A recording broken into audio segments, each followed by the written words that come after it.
Delegates, dignitaries, faculty members and dear students, and I welcome you to all today's fourth day session of STTP on green chemistry and advanced analytical techniques of pharmaceuticals and product development aspects as per the regulatory requirement. It will be by Dr. Sivashankar Reddy sir. He is working as a professor in Shantiram College of Pharmacy, Nandyal, Kurnool district, and he is qualified MPharmacy and PhD, and he has more than 15 years of experience, and he is interested to research in synthetic chemistry, organic chemistry and pharmaceutical analysis, and he has published 8 international journals and 10 national journals, and he attended 2 international conferences and 4 national conferences, and he is guiding 2 PhD scholars, and he guided 20 PG students, and he completed many research projects, and now he is ongoing, 2 projects are ongoing, and he published or he got a patent on,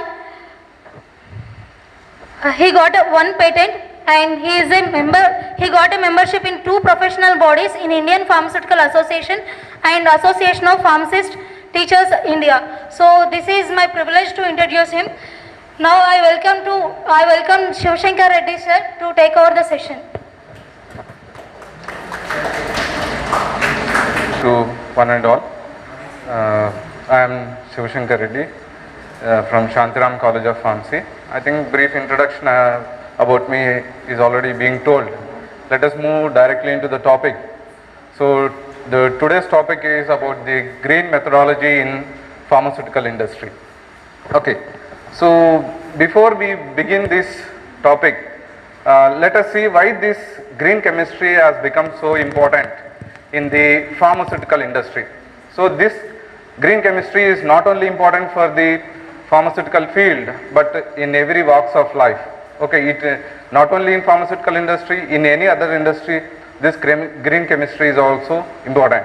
Okay, see the contents of the today's topic are introduction to green chemistry, emergence of green chemistry, what is green chemistry, 12 principles of green chemistry, solvent free reactions, biocatalysts in greener production of pharmaceuticals, then alternative green energy sources and sustainability, some problems which are faced in the pharmaceutical industry, then green metrics used to gauge the pharmaceutical industry, and lastly the references. The life expectancy of today's human beings vary with the development stage of different countries.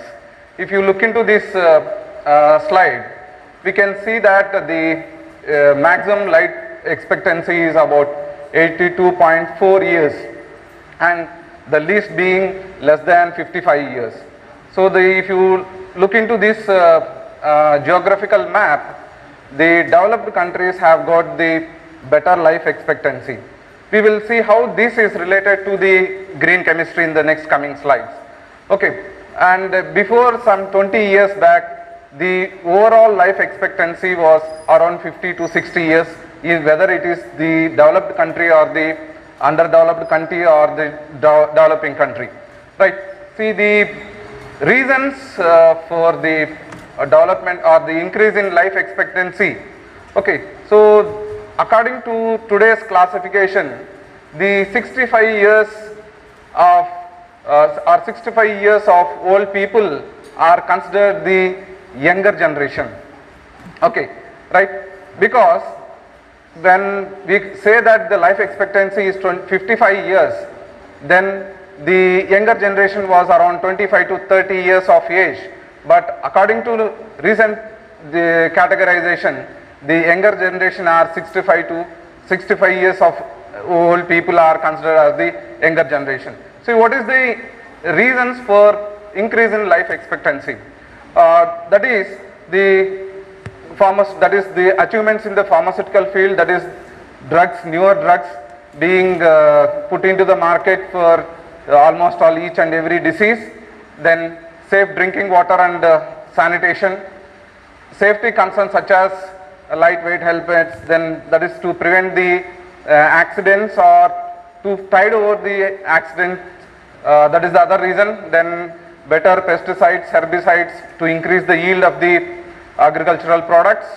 Then improved transportation with respect to the energy efficiency, reduced the emissions, and then sophisticated medical devices, improvements in the medical field, and as well as better standards of living, that is good house, then other the comfortness, and then better nutrition. These are all the few things that contribute to the increase in life expectancy. Then coming to the see, if you look into this, there is a water body in both of the slides. See, whenever there is a fire accident, what is the thing that we use to put out the fire? Any guess? Water.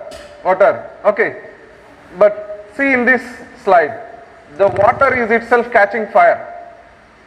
How funny it is, isn't it? Okay. So the reason behind this is the effluents of the industries were directly put into the river, and the combustible substances caught fire automatically without any source of the fire. Okay, so this happened in the year 1969, that is to the river, Cuyahoga River in the Cleveland. So the river caught the fire. So then the environmentalists woke up and thought, what is the damage that we have done to the environment? Okay, so this is one example, and we have many examples like that, and most of us know the Bhopal gas tragedy. Methyl isocyanate was the one which caught fire because of so many reasons.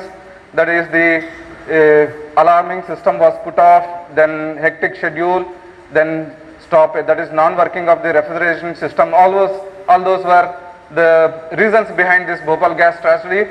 And then see here, the Hindu community has got one important feature, that is they go to the river and offer the prayers.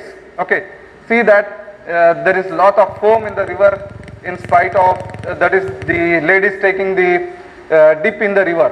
So you can see the foam which is due to the what is called pollution.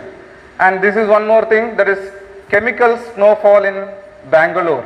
Okay, so these are the few incidences which I would like to quote for the support of pollution of the environment. Okay, then you may ask me, what is that we can do with these? Because if you look into the sources of contamination, it is mainly to see the other industries, if they are contributing 1 to 5% for the pollution, it is the pharmaceutical industry which is contributing 50 to 80% of the pollution. So to prevent that pollution, then green chemistry plays an important role. So that is how we are going to connect our lifestyle with that of the green chemistry. Okay, so then when did this green chemistry come into existence? After all these tragedies which have occurred.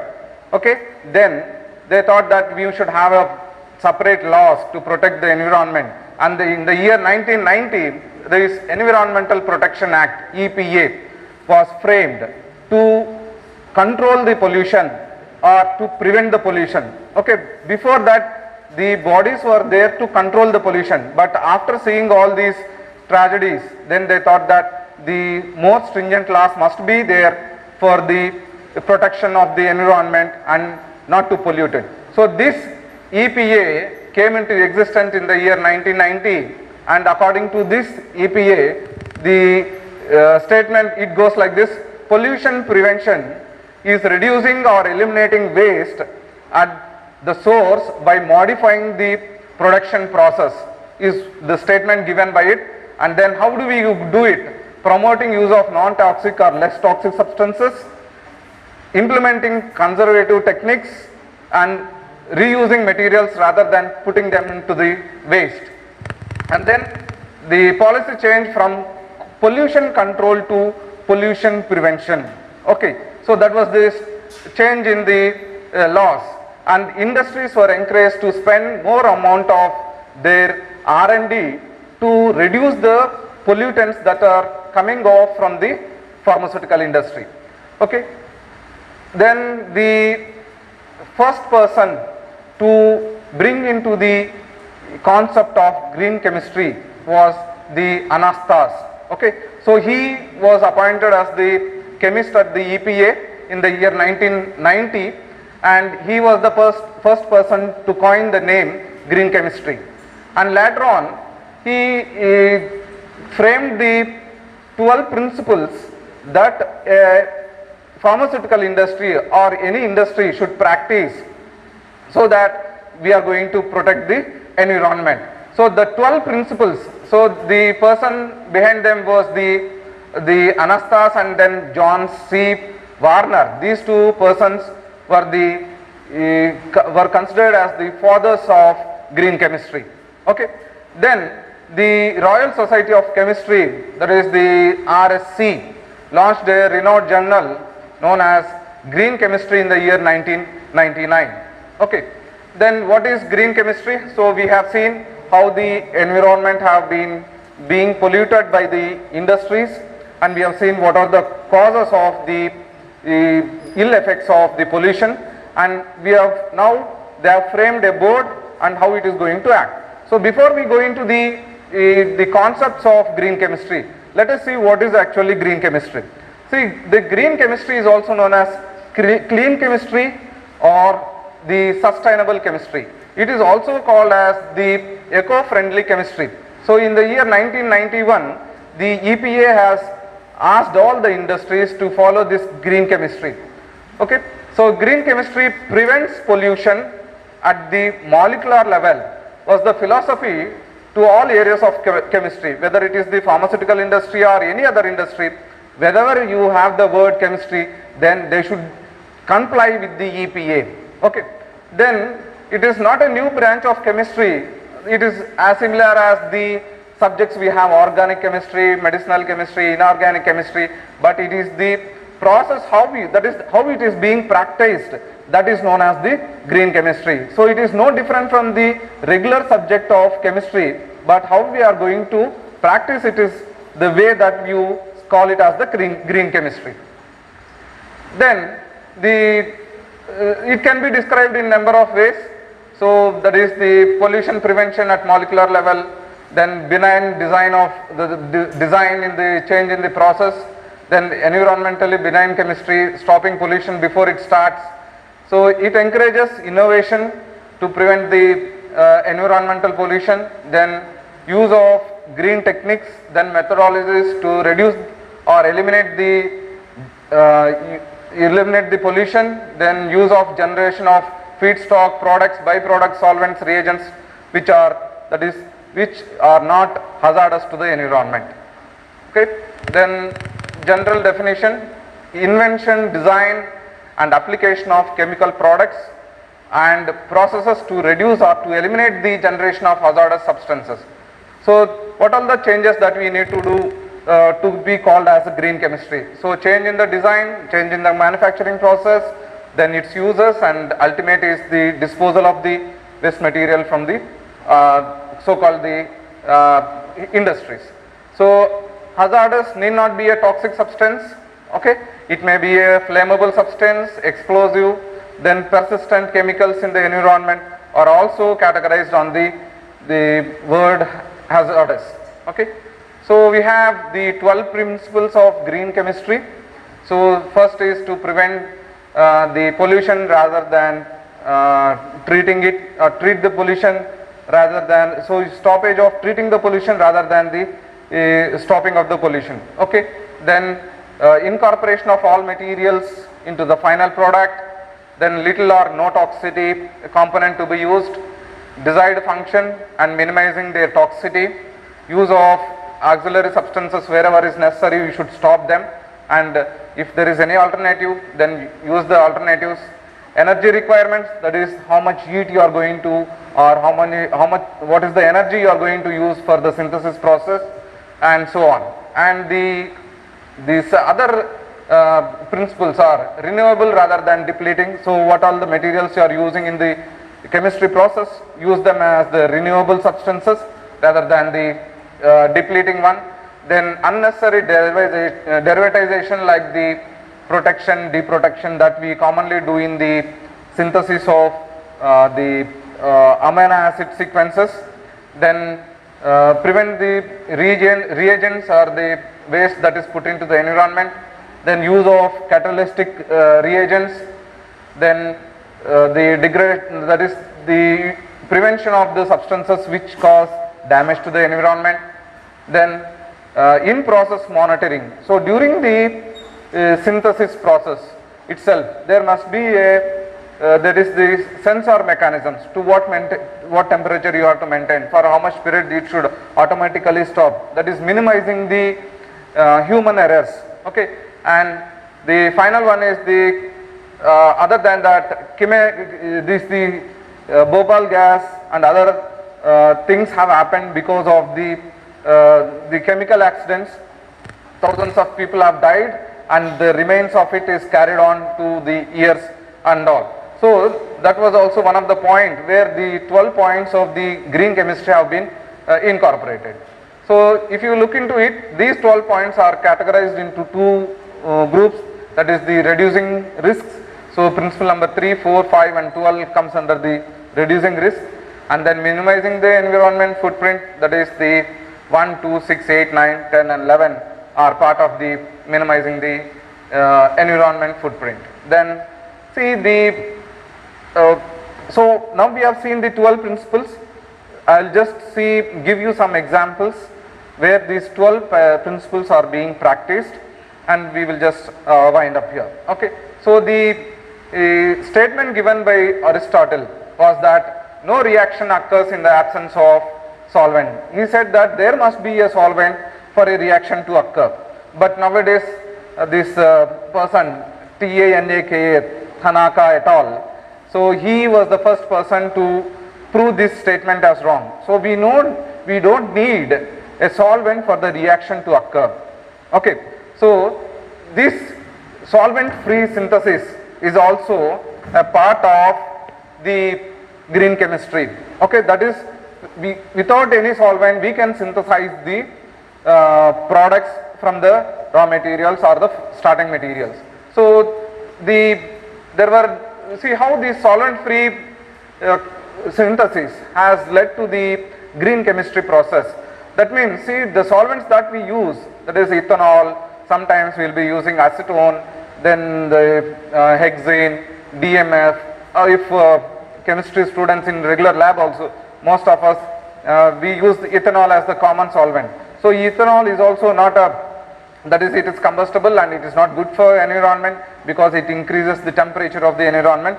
So for that, if you are able to replace or if you are able to completely avoid the solvent, then it becomes a solvent free synthesis.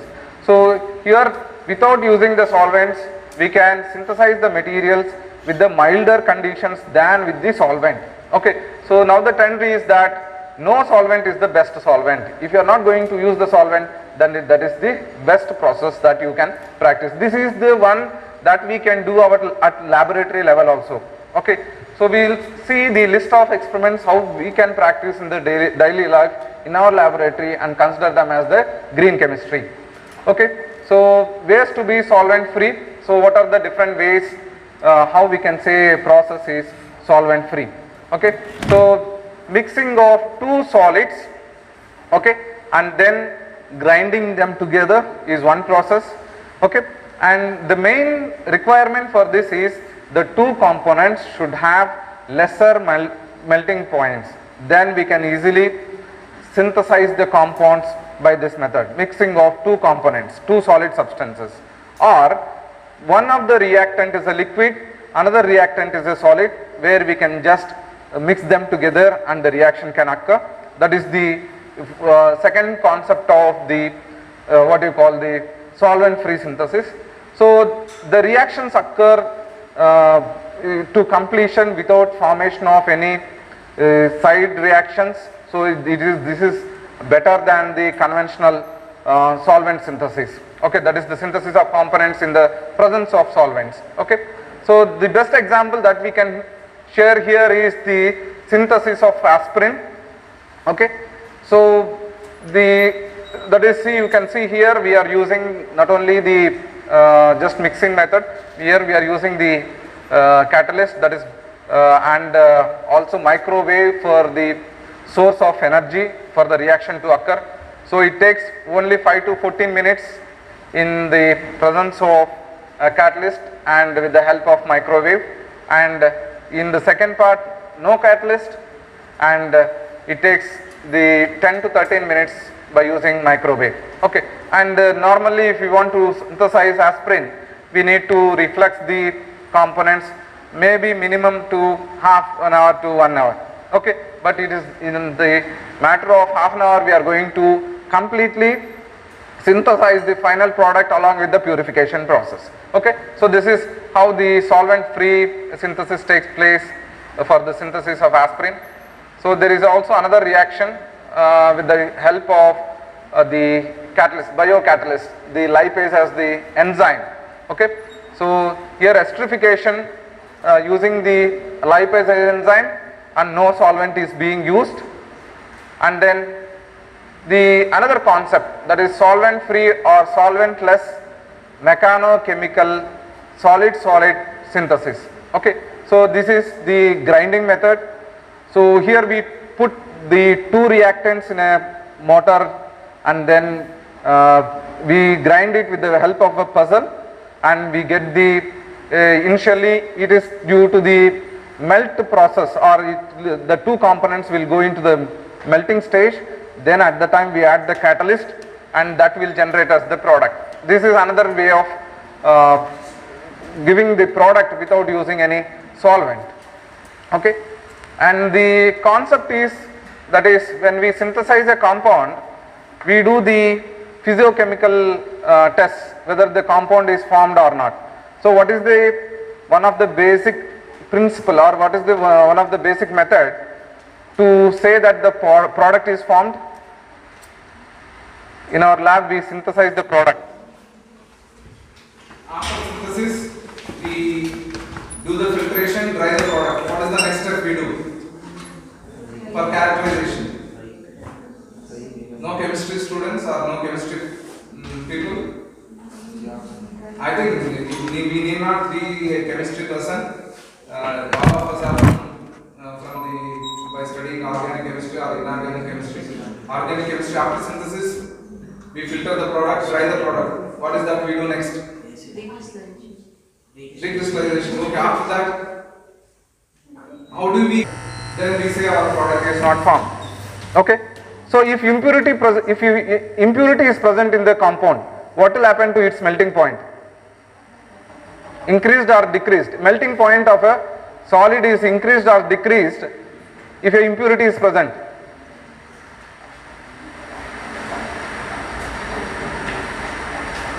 Okay, the concept is that whenever we do the melting point, if there are the reactants present or the impurity is present, naturally the melting point of the compound reduces. Okay, so the grinding method is also same thing. See, we are adding two reactants, reactant A to reactant B. Okay, for reactant A, reactant B is an impurity. For reactant B, reactant A is impurity. Okay, so naturally the final melting point of both the components decrease because one is acting as an impurity to the other. So at milder conditions we are able to synthesize the compound because we are able to reduce the melting point of both the components. Okay, so that is the main principle in this grinding process. I can just demonstrate that also. We at the end of the this topic, I'll show you how we can synthesize by using this grinding technique. Okay, so this is how the basic principle in the grinding technique. So we have other techniques also. So this is one example, 4-amino toluene, whose if you just please concentrate on the melting point of the reactants here. 4-amino toluene, its melting point is 44, and vanillin, orthovanillin, melting point is 42. So they are nearly to each other. What is the room temperature? 37. How far are we to the that is the reactant's melting point? Only 4 or 5 degrees.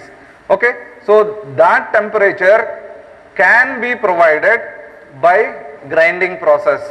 Okay, so how many of you are familiar with the mixie or the grinder that we use at home? No? Okay, right. If not, you please go and help your person who is there in the kitchen. When the grinder is put on or the mixer is put on, we will at least run it for 1 to 2 minutes at the most. If you touch the sides of the walls of the jar, automatically there is increase in temperature. Why? But if you touch, even if you touch the components in the grinder, okay, they will be hot because of the frictional forces, there is increase in rise in temperature of the jar. Okay, same things happen when you grind the materials. Okay, there is increase in temperature because of the friction between the mortar and pestle. So how many degrees we just want? Only 4 to 5 degrees increase in temperature. Okay, so even when a person becomes unconscious, his feet and the limbs reduced, their temperature is reduced. What we do? We just rub the hands. Why? Because the frictional force is required to, we are trying to improve or raise the temperature of the body. Same thing is the concept here. So we have the mortar and pestle as simplest things that we can use as a green chemistry. We will see, I will tell you how we can manage some reactions where it is not possible through the regular way of synthesizing the compounds. Okay? Right, no problem. Actually we are in discussion, no problem. We can proceed on. Okay.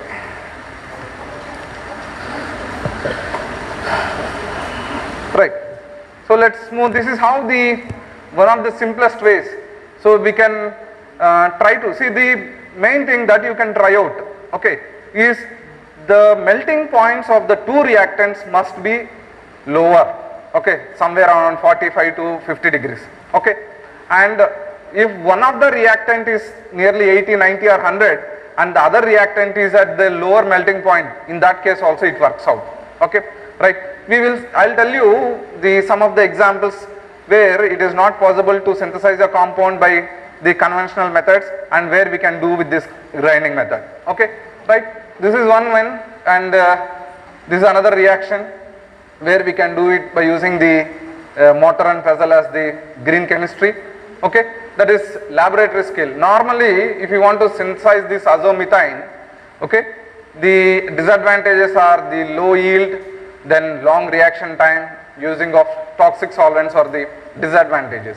But if you use this grinding method, then we are going to get with less number of the side reactions and no solvent required at all. Okay, so this is it, and this is aldol reaction, aldol condensation, the named reaction that we have in organic chemistry.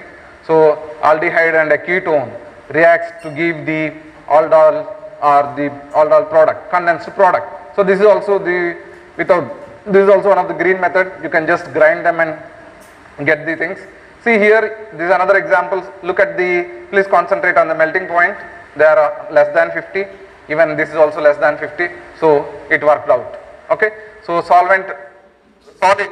Even the catalyst is also sodium hydroxide is also in solid form. So there is no chance that there is a what we call the solid waste.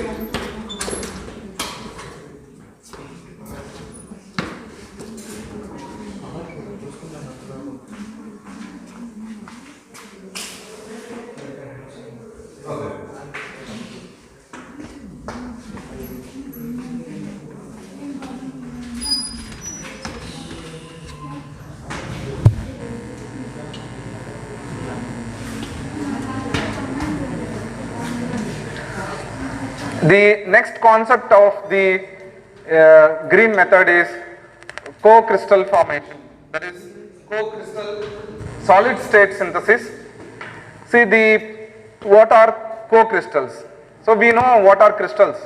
If you mix in or if you dissolve a component in the solid in a liquid, and then if you evaporate the solvent, then the precipitation occurs and the solid is converted into beautiful crystals if it is having the characteristic nature of crystal formation. Okay, so here when two reactants, okay, so the main concept here is that we are going to convert the two reactants, that is reactants, we are going to solubilize in a common solvent and we are going to get the crystals. Okay, so now you get the co-crystal which is having the physiochemical properties different from the reactants. Okay, and now if you just provide little heat to these co-crystals, then the reaction occurs. So this is the another way of getting the product by using these green techniques. So we have some examples. Then there is one more concept known as switchable. So this is the co-crystal formation. So we have the there is the ortho meta amino benzoic acid and the anhydride dianhydride which are mixed together and the solvent is evaporated and they form the co-crystal. If you are heating these co-crystals, then the reaction takes place. Okay, so advantages of solvent free, no reaction medium to collect, then purify and recycling is not necessary. Reaction times can be reduced drastically, lower energy usage, considerable reduction in batch size volume, then less expensive. Then switchable solvent system. This is also another concept of green chemistry. Here, Right. See, imagine we have the soya bean from which we need to extract oil. Okay, so if we want to extract oil, what is the solvent that we use, whether hydrophobic or hydrophilic? Oil is hydrophobic, so like dissolves like, we also need hydrophobic solvent. Okay, right. So initially we take a hydrophobic solvent and we add the soya bean flakes into it, and then the oil is extracted into hydrophobic solvent. Okay, this is the regular system that we or regular method that we follow for extraction of oil. Okay, but if you incorporate carbon dioxide and water into this mixture of oil and your hydrophobic solvent, what happens is the hydrophobic solvent which is there in this beaker, it separates out. That is, the soya bean oil gets separated because when water and carbon dioxide is added, the hydrophobic solvent system is converted into hydrophilic solvent system. Okay, so now it is easy for us to separate the what is called as the solvent and the oil. So the oil separates from the hydrophilic solvent and then we get into two layers. Then by using a separating funnel, we can separate the oil from the aqueous layer. So this is one simplest concept that we can put in for the green process. Okay, so then the other way of using this is the biocatalyst. So now with the development in the biotechnology, now we can design different types of enzymes which can act as, so just you can see this here, how the concept of switchable solvent system works for the extraction process. See, here you have taken a hydrophobic solvent system and we have added the soya bean to extract the oil from the soya bean, and after that what we have done is we have added water and carbon dioxide to the hydrophobic solvent and the oil. So now it has separated because the hydrophobic solvent in presence of water and carbon dioxide is converting into hydrophilic solvent, and thereby the oil separates. Now we can separate the oil and the hydrophilic solvent. See, we told that the concept of green chemistry is not to use solvent. Okay, still though we are using solvent, it is a reusable, we can recycle the solvent here.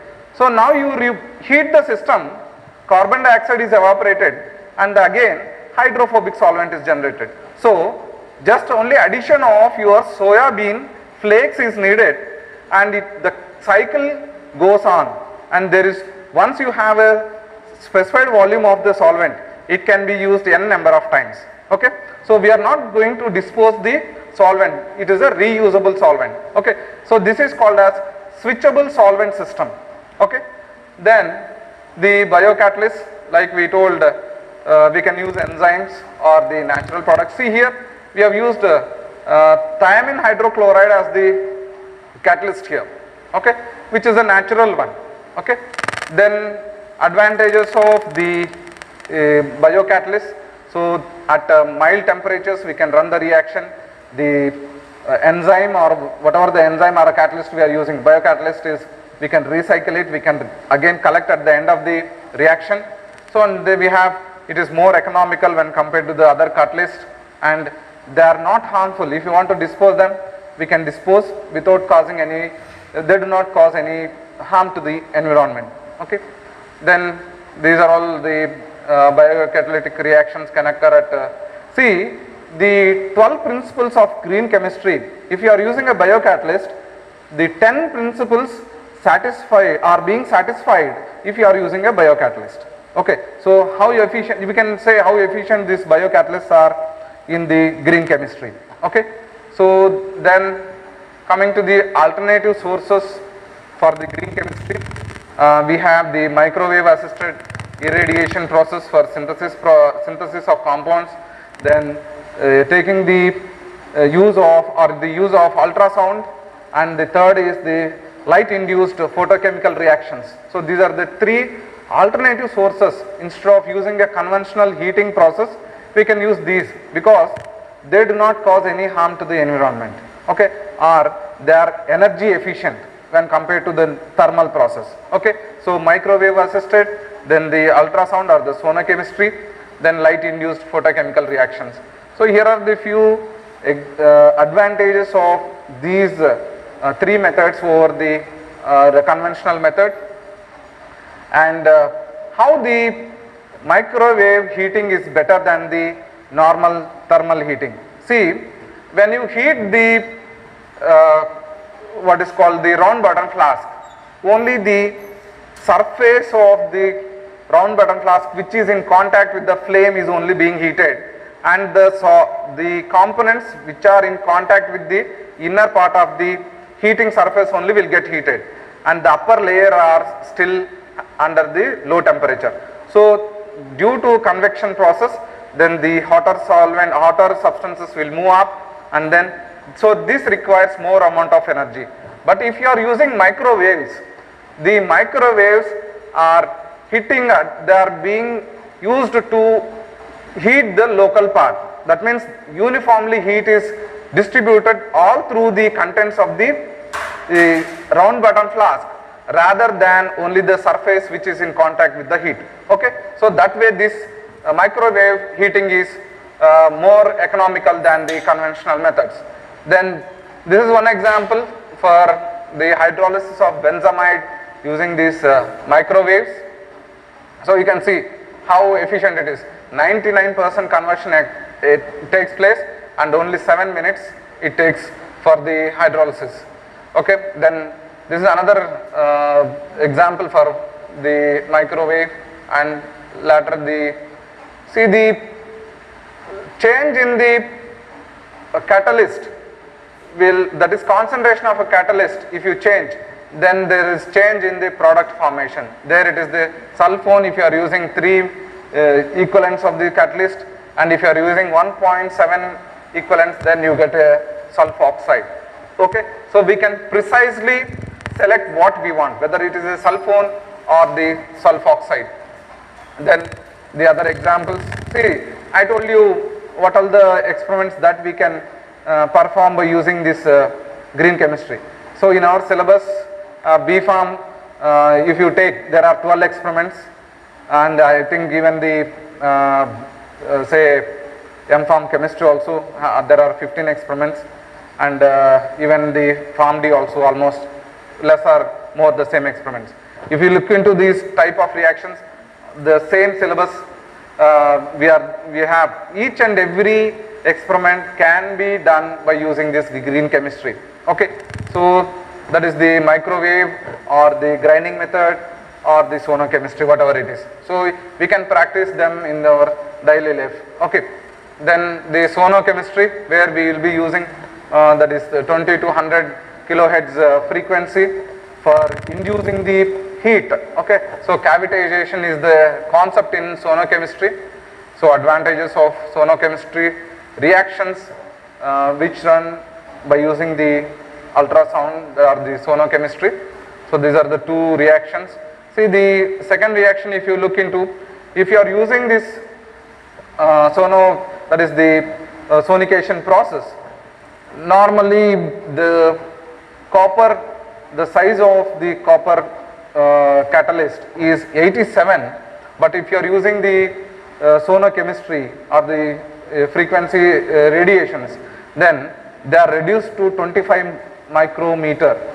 So increase in the surface area, then naturally the conversion into the product will be much faster and more economical. Okay, so this is an example. Then we have light induced. See, the advantage of this light induced when compared to the microwave and sonochemistry is we can particularly target whatever group we want.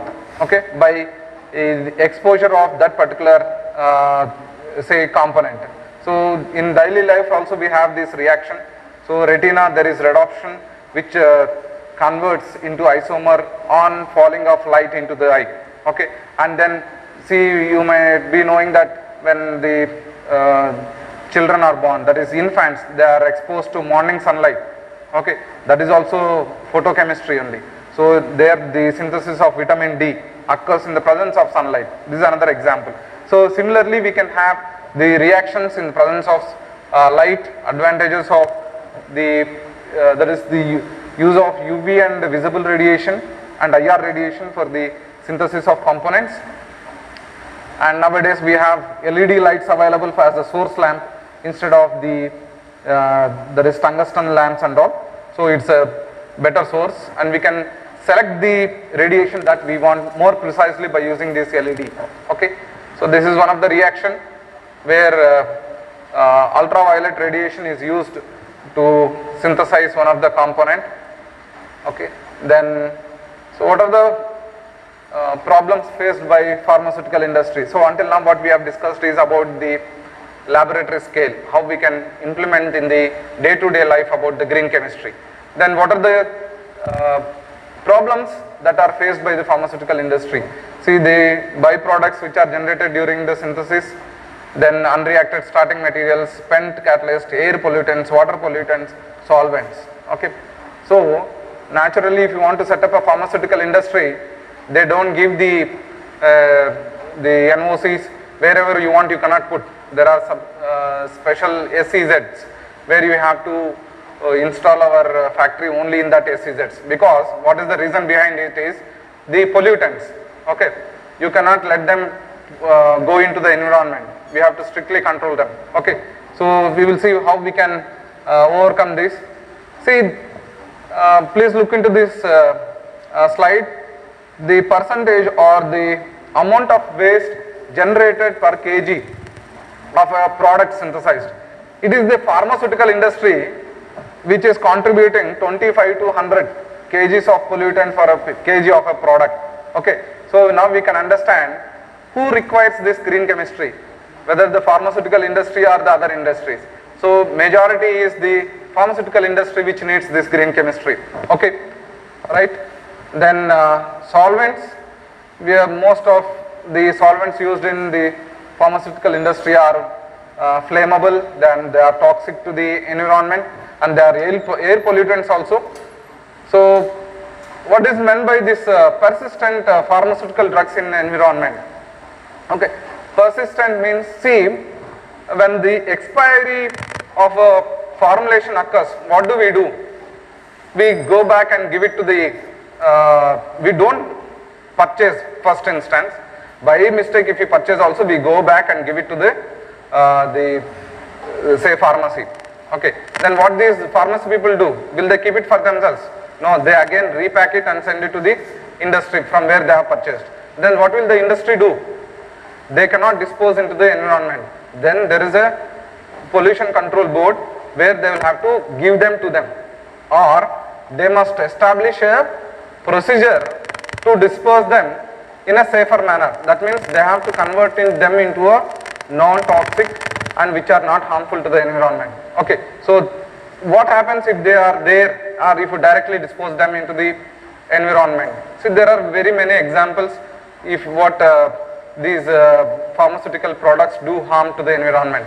Okay, environment, if you say, it is the humans which are being at the receiving end. Okay, so here there are nearly 100 pharmaceutical formulations or 100 pharmaceutical products which cause the damage to the environment. Okay, so I'll just tell you the examples. Effect on that is the how long they persist and how much concentration is present in the environment. Then poisoning of vultures. So we know that to which category diclofenac sodium belongs? Right. Okay. So this diclofenac sodium is used in the veterinary product. It is used as a veterinary product to treat the animals. Okay, pain and fever. Okay, so large doses are given to them, and it is directly put into the, that is when they excrete out either in the urine or the fecal matter, it is put into the environment. Then, or it stays within the body of the animal. So when the animal is dead, the vultures will come and feed on these animals. Okay, right. When they feed on them, this diclofenac enters into the vultures, and that is toxic to the vultures, and this is the first living thing that are being affected, that is whose species is put in danger. Okay, they belong to the endangered category. Okay, so diclofenac is one of it. Then apart from that, they enter the environment not only through these animals, through the waste given out by the humans, that is either in the urine or in the fecal matter. Okay, so by 2005 all the industries have joined the ACS to contribute to the green chemistry. Okay, see, these are the normal solvents that are used in the pharmaceutical industry. The preferred solvents are water, acetone, ethanol, and there is a long list. Okay, but usable ones, that you can use. So the first category is less toxic to the environment, whereas the second one are more toxic, and the undesirable ones. So this is, you must not let them put into the environment. Okay, this is one chart which is being proposed by Pfizer to what are the solvents that you must use and what we should not use. Okay, so if there is no way that we can use in the first category, then shift to the second, but do not use the third category one. Okay, right. So then how do we measure that a particular component is likely to be hazardous to the environment? So there are some metrics.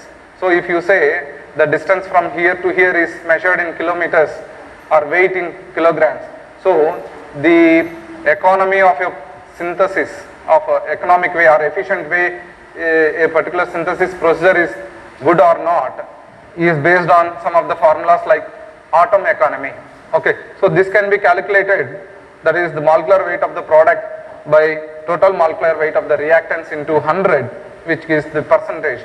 So the atom economy, higher the value of atom economy, lesser is the polluting substance in that particular category. Okay, so you can calculate for this any of the synthetic procedure. Okay, then similarly you have another metric which is known as process mass intensity which is abbreviated as PMI, which is nothing but mass of all materials used to make the product in kgs by the mass of the product into 100, which gives the percentage. Okay, and there is also another factor or another metric known as E factor, which is represented at P, which is equal to Mi minus 1, gives us the E factor. Okay, and the other one is the carbon efficiency. So the formula is amount of carbon in the product by total carbon present in the reactants into 100. This is another way of measuring the percentage efficiency. Okay, then proposed solutions, that is what are the solution to prevent the persistence of drug in the environment. So that is, while disposing, you will have to convert into a non-harmful one and dispose it, then use the drugs. You should prevent them to reach the water and all. That is one of the things. Okay, so synthesis of this is one example. Synthesis of ibuprofen by conventional method leads to 6 steps. By green method, we just have only 3 steps to synthesize, and the atom economy in the regular one is only 40%. The atom economy in this green method is around 77%. Okay, so this is one example. Then this is another example, the traditional method and the green method. We are using hypo solution just to oxidize the sulfur atom in this, but we are going to use MCPE-BA, which is more unfriendly to the environment. This is another example. Then the see, until now what we have learned is only of theory. Okay, somebody has done it and then I have explained it and you have heard it. In our daily research, we have come across, what we do in synthetic chemistry, we assume a final product, then we go back and say what are the starting materials. Or we get a unique starting material and synthesize a compound. So where one of our PG students, we have decided that we should go with this scheme, and after we purchase the chemical starting material, which is of 4,000 rupees, and then the reactants all were available, and we gone through the literature. So normally when you start a project, what we do, we first check the literature, okay, and then try out all the procedures which are there in the literature. If you are getting product by following one of the procedure, then we go for the next step. Okay, so unfortunately or fortunately, we had problem with this conversion of 2-amino-5-nitrothiazole into the carbamate form. We tried out all the possible methods which are available in the literature. So then we didn't get the product. Then what we have done was, we just mixed the 2 reactants. So in this case, one of them was the solid and the other one, ethyl chloroformate, was in the liquid form. We just put them in a Petri plate, using a spatula we mixed it and added 1 to 2 drops of pyridine. Then we got the reaction. Okay, so this is solvent free method. And one more thing we faced in this scheme was the isolation of the hydrozone, and next step is to convert into Schiff base. So when we have added this hydrogen hydrate, the TLC showed that, so when do we say that the reaction is complete? When we run a TLC. We ran this TLC, then there was a complete reaction, no reactant was there, but when we processed it, no product came. Okay, so then what we did was, we did not isolate the product of that particular step. We directly added the next step reactant, and again we refluxed it and we got the product. So this is where, so here also we used ethanol and there also we used ethanol, but thing is, we have used only a little volume which can be used for both the reactants. That means instead of isolating the intermediate, again putting in the ethanol, we have used the same mixture and then added another reactant, refluxed it. We could get the product. So this is how where we can minimize or where we can increase the efficiency. Okay, so this is a practical example where we have practiced it, and I think this video will play or not, I doubt. The reaction we have carried out is an example for solvent-free synthesis. Yeah. 1 minute. I'll just explain, In then this you can write. See what happened in the case of this thing. See, we have developed a method. See, where it is not reported. We have patenting it, this material, this process also. So what we have done is the same thing that we had problem in the one of the project also was repeating in the other category where we could not isolate the product. We have seen that the product is formed, but we could not isolate it. Okay, so by the time we process it, it gets degraded or there is a reversible reaction taking place. Then what we did was again solvent free synthesis. We excluded the solvent and then we just spatulation. So spatulation is the one that we use for preparation of paste. Okay, we mix all the ingredients, then spatulate. Okay, like that we just did it here and we could get the product. Okay, so this is, I think you can just go through the video which was recorded by one of the staff and the project people in our B farm. This was done as a B farm project. In this Please go reaction, ahead. we have taken 3-amino-acetophenone and ethyl chloroformate as reactants, while pyridine acted as a catalyst.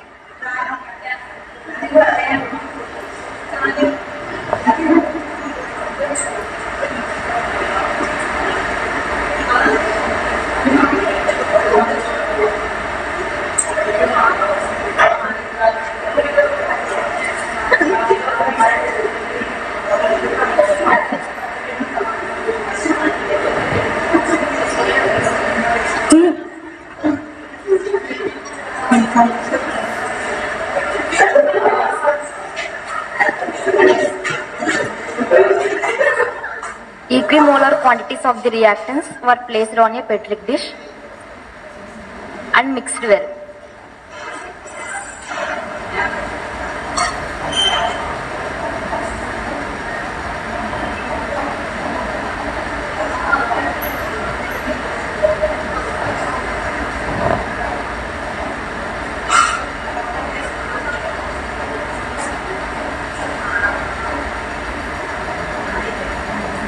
So those are the reactants which is being mixed there, and we just next is we add the pyridine, just only few drops, 0.1 ml means it's only 1 or 2 drops that will be consumed here. So this is the pyridine, the catalyst, because nowadays nobody will believe Then that if you catalyst say I've pyridine done was and added you should submit and a mixed well. proof. Okay. So reactants being mixed with the catalyst. So you can see that there is a change in the color. So initially it was white in color, so now it has become brown in color, so indicates that something is going on. Okay, right?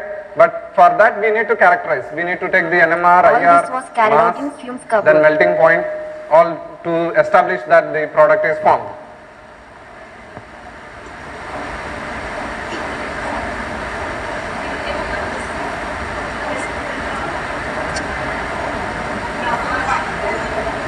To the contents of Petri plate,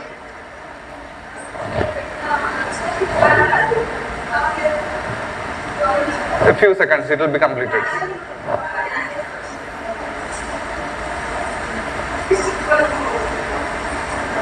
So there we have added ice to see that the crushed ice was pyridine and added. unreacted products will go into the cold water. Okay. Now we filter it, then the unreacted ones will go into the water and the product will remain on the filter paper. Okay.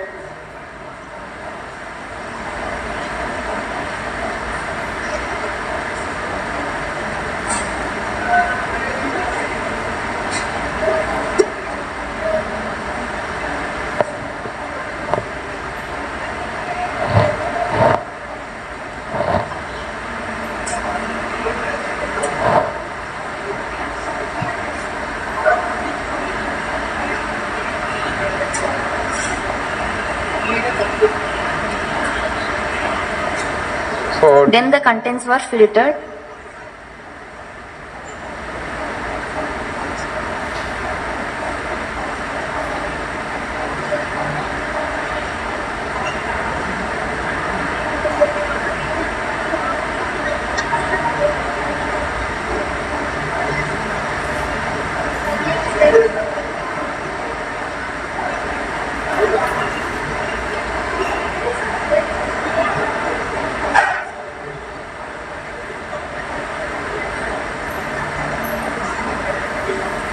So drying, and then finally we have to prove that this is a compound which is different from the reactants. Then we have, after drying, we have run the TLC, and the TLC has shown the Product different was RF collected values. and dried in an hot air oven.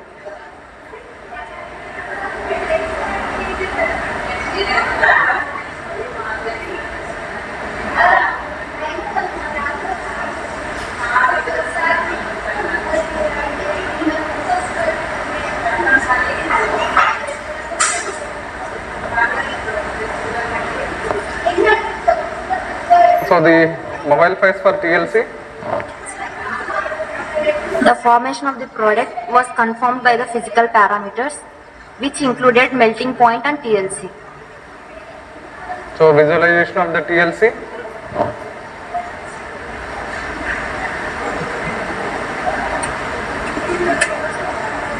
So there is clear change in the RF values of the reactants and the product. Okay, so one with the blue and the other one with the other.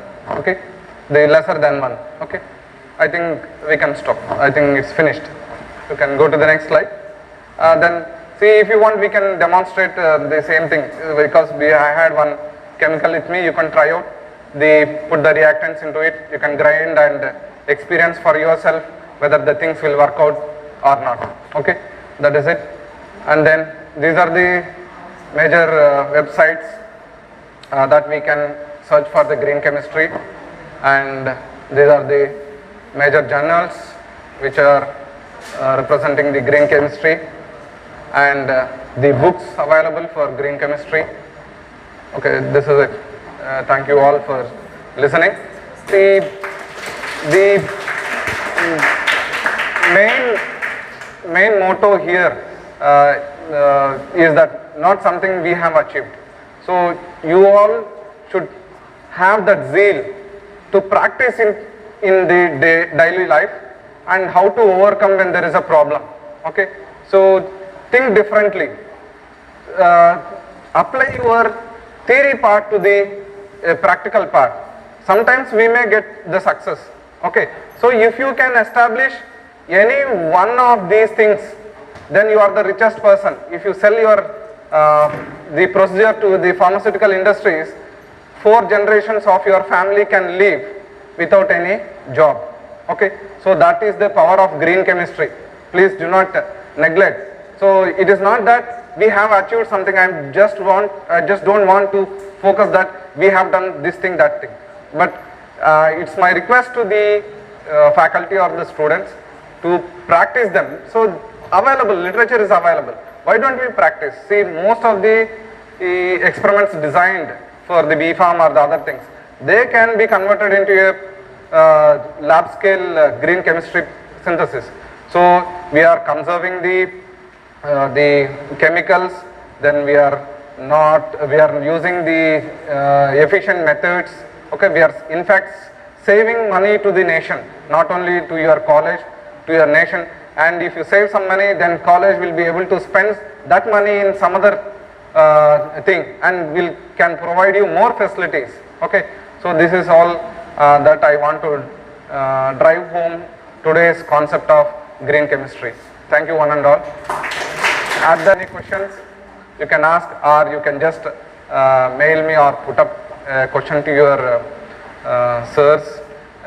They can just send me the message, and I can try to solve whatever you ask. Okay, thank you one and all. Methodology in pharmaceutical industry. You started from the basic, that is you explained the green chemistry, principles of the green chemistry, the ways to be solvent free synthesis, green metrics used in pharmaceutical industry. Thank you so much, sir.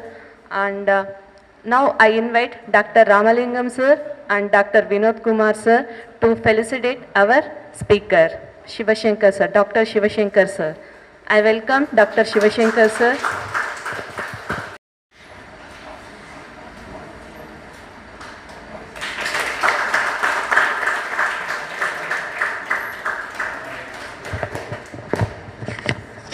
Now I invite Dr. Pavan Kumar Chintamaneni sir. Sir demonstrated pharmaceutics labs so that we are providing certificate. Sir, please welcome.